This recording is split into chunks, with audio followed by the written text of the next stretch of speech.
अस्सलाम वालेकुम मिनाज भाई। मेरा नाम कासिम है और मैं बहरीन में रहता हूँ। ये जो हैपनिंग हमारे साथ हुई थी ये 2015 में हुई थी, जब हम लोगों ने न्यूली शिफ्ट किया था एक विला में। जिस एरिया में हम लोग शिफ्ट हुए थे उसका नाम मुहर्रक था और काफ़ी गुंजान आबाद इलाका था, बिज़ी था। ये नहीं कि वीराने में हो या सुनसान इलाका हो। तो इस घर को पहले अम्मी अबू विज़िट करके आए थे, पसंद आया, डन किया कि हम लोग यहाँ पे शिफ्ट होंगे। तो उसके कुछ दिनों बाद मैं और मेरे दोनों छोटे भाई जो थे हम लोग विज़िट करने गए। तो जैसे हम लोग इसको विज़िट करने गए तो पहले तो इसकी कंस्ट्रक्शन पुरानी थी, घर की कंस्ट्रक्शन जो हुई थी, और ऊपर ऐसे नज़र मारी तो ऐसे लगा जैसे कोई खिड़की में से झांक रहा हो, कोई देख रहा हो। तो नज़रअंदाज किया उस बात को और बिस्मिल्लाह की। तो जैसे हम लोगों ने दरवाज़ा खोला और मैंने लिटरली 2 कदम लिए थे अंदर, तो एकदम से अजीब सी कैफियत होने लग पड़ी। ब्लड प्रेशर लो होने लग पड़ा, चक्कर आ रहे हैं, सर भारी हो रहा है और घुटन, मतलब सांस की कमी। हम परेशान हो गया मैं कि ये क्या है। घर वालों को बोला कि ऐसा सा हो रहा है, उन्होंने बोला घर बंद होगा इसलिए ये ऐसा सा हो रहा है। हालांकि देखा जाए तो खिड़कियां खुली हुई थी, हवा की क्रॉसिंग थी, फिर भी ये कैफियत हो रही थी। Didn't make any sense. बहरहाल तो घर के एंट्रेंस में ही साथ में आगे जो था एक हॉल था, एक लिविंग रूम था, साथ में बाथरूम था और उसके साथ ही किचन था, और किचन के साथ सीढ़ियाँ पड़ती थी और सीढ़ियों के लेफ़्ट साइड पे अम्मी अब्बू का कमरा था, राइट साइड पे हमारा कमरा था और हमारे कमरे में अटैच बाथरूम। और हमारे कमरों के बाहर थोड़े से फासले पे आके जाके छत थी।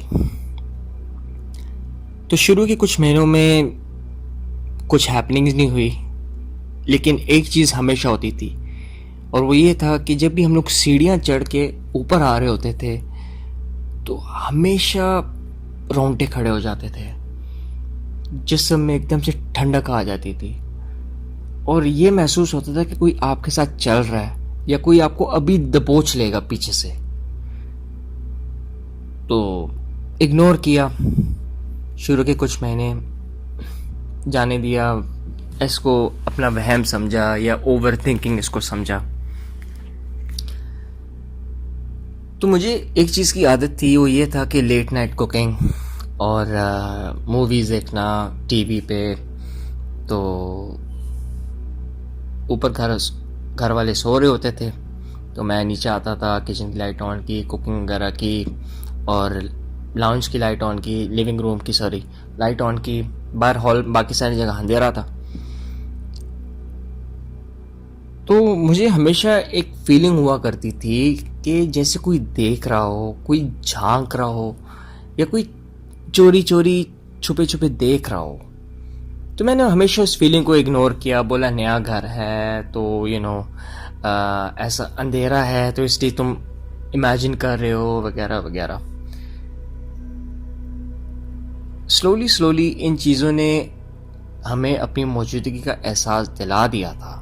हालांकि एहसास तो तभी पता चल गया था जब फर्स्ट टाइम हम लोगों ने एंटर किया था। तो एक दिन की बात है कि मैं मूवी देख रहा हूँ, खाना खा रहा हूँ और मुझे एक शैडो नज़र आया, अंधेरे के अंदर एक शैडो नज़र आया। तो मुझे लगा छोटा भाई उठा होगा पानी पीने के लिए, इग्नोर किया। लेकिन मुझे वही फीलिंग थी, यार अगर शैडो गुजरता हुआ नज़र आया तो वापस आते हुए क्यों नहीं आया।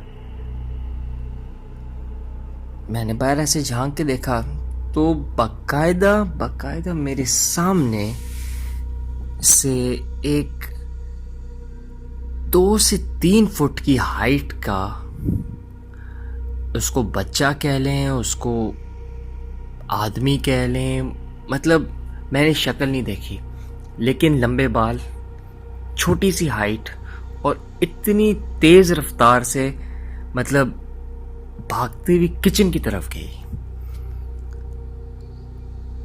मैं अपने होश गंवा बैठा। मैंने खाना रखा साइड पे, टीवी बंद किया और भागा हूं ऊपर की तरफ। अब जैसे मैं ऊपर की तरफ भागा हूं, मुझे ऐसे लगा कि मेरे कदम जो हैं स्लो हो गए हैं, मुझे चक्कर आने लग पड़े और बस ऐसे लगा कि अभी वो चीज़ मुझे अपने साथ घसीट के ले जाएगी। और मुझे अभी भी कभी मैं इस बात के बारे में सोचता हूँ तो मुझे वो कदम सुनाई देते हैं, इतने भारी और खौफनाक कि मुझे तो लग गया था बस मेरी आखिरी रात है, ठीक है, आई एम गॉन। तो मैं भागा ऊपर, चारों कुल पड़े, बिस्मिल्लाह की और सो गया। कुछ दिनों बाद मेरे भाई के साथ सीन हो गया। सबसे छोटा भाई मुझे सामने नज़र आया बाथरूम जाते हुए मुंह धोने के लिए। तो एकदम से उसने खिड़की खोली और स्टक हो गया। एक बार, दो बार, तीन बार उसको बुलाया, उसने जवाब नहीं दिया और उल्टे कदम वापस आ रहा था। मैं उठा, मैंने जाके देखा तो उसके चेहरे के रंग उड़ चुका था, पसीने से निढाल। खौफ इतना उसके चेहरे पे कि मुझे वर्ड्स नहीं है कि एक्सप्रेस करूं कि क्या मतलब उसने क्या देख लिया था। उसको हो गया बुखार, एक दिन, दो दिन, तीसरे दिन जब वो नॉर्मल हुआ, स्कूल उसको लेके जा रहे थे तो रास्ते में मैंने उससे पूछा कि क्या हुआ, क्या देखा था। तो बोलते भाई मैंने उस दिन रात को जब मैंने खिड़की खोली है तो मुझे दो रेड आइज नज़र आई हैं जो मुझे देख रही थी। घर वालों से बात की, उन्होंने घर में कुरान वगैरह ये सब लगा दिया। हमने लगा चीज़ें जो है नॉर्मल हो जाएंगी। तो कुछ ही दिनों बाद एकदम से रात को मेरा बेड जोर जोर से हिलने लग पड़ा, जैसे जलजला आ गया हो। मुझे लगा शायद इनमें से किसी एक की शरारत होगी। एक की तरफ देखा, वो भी सोया हुआ, दूसरे भाई की तरफ देखा, वो भी सोया हुआ, और बेड मेरा मुसलसल हिली जाए, फिर रुक जाए, फिर हिले, फिर रुक जाए। मैंने चारों कुल पढ़े, आयतुल कुर्सी पढ़ी, सो गया। सेम चीज़ मैंने घर वालों से डिस्कस की तो उन्होंने बोला कि हम लोगों ने ऑलरेडी मौलवी से बात की हुई है, जब वो आएंगे तो देखा जाएगा। तो इसी उम्मीद में हम लोगों ने और कुछ दिन निकाले। ये लाइक मौलवी साहब आएंगे, वो क्लियर करेंगे और everything is gonna be back to normal. तो ऐसा हुआ कि एक दिन मैं छत पे था और हमारे पास लव बर्ड्स हुआ करती थी और मैं उनको ऐसे बाहर रखा हुआ छाँव में, दरवाज़ा खोला हुआ था कि एसी की हवा उनको लगे, और मैं अपना हेडफोन्स लगा के अपना नॉर्मल चिल कर रहा हूँ। तो ये फर्स्ट टाइम मैं देख रहा था कि एकदम से फड़फड़ाने लग पड़ी, ज़ोर ज़ोर से आवाज़ें निकाल रही हैं, पटक रही हैं, मतलब पिंजरे में। खौफ इतना उनके अंदर, और पता चल रहा है कि खौफ इतना उनको किस चीज़ का आ गया। मुझे लगा शायद कोई बिल्ली विल्ली नज़र आ गई है या कुछ ऐसा सीन है। मैंने आसपास देखा तो कोई नज़र नहीं आई।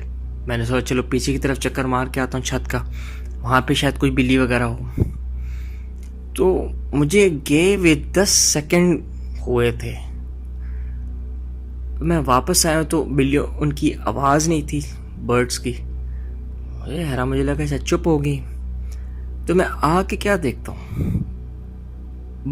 इनकी आंखें मेल्ट हो चुकी थी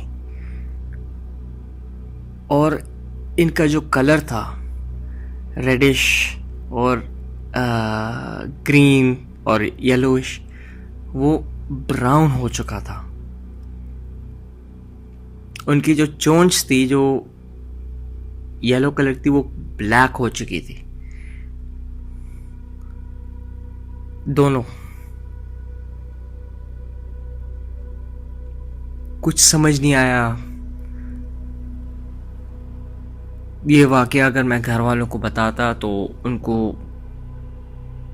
बहुत शौक लगता, तो मैंने ये बोला घर वालों को कि ऐसे ऐसे बिल्ली आई, उसने ख़त्म कर दिया। तो कुछ ही दिनों बाद जब हम लोग उनका एहसास, उनकी ये सारी चीज़ें नज़रअंदाज करते रहे, जब उन्होंने अपनी पूरी जो उन्होंने हमें एहसास दिला दिया था कि भाई this is the final stage, इसके बाद you know what's gonna happen. तो ये उस दिन की बात है जब हम लोग वहाँ से भागे थे। तो हम लोग नॉर्मली, मैं अपने कमरे में ऊपर फ़ोन यूज़ कर रहा हूँ, दूसरा भाई लैपटॉप यूज़ कर रहा है, छोटा भाई स्कूल में है। तो अम्मी की गुस्से से चिल्लाने की आवाज़ आई कि नीचे आ जाओ, ऊपर बैठे रहते हो पूरा दिन, यहाँ पे आके मेरी मदद करो, टाइम स्पेंड करो मेरे साथ, ये वो। हम लोग शौक हैरान कि आज दिन तक इतने टाइम में कभी बोला नहीं है, तो आज क्यों। खैर हम लोग नीचे गए, हमें डर भी था, अम्मी गुस्से में। नीचे गए तो उनके साथ बैठे सोफे पे टीवी देख रहे हैं। तो थोड़ी देर में मैं निकलने वाला था अपने छोटे भाई को स्कूल से लेने के लिए। तो बीच में, हम तीनों के बीच में से इतनी एक खौफनाक, भयानक, गुर्राने की आवाज़ आई।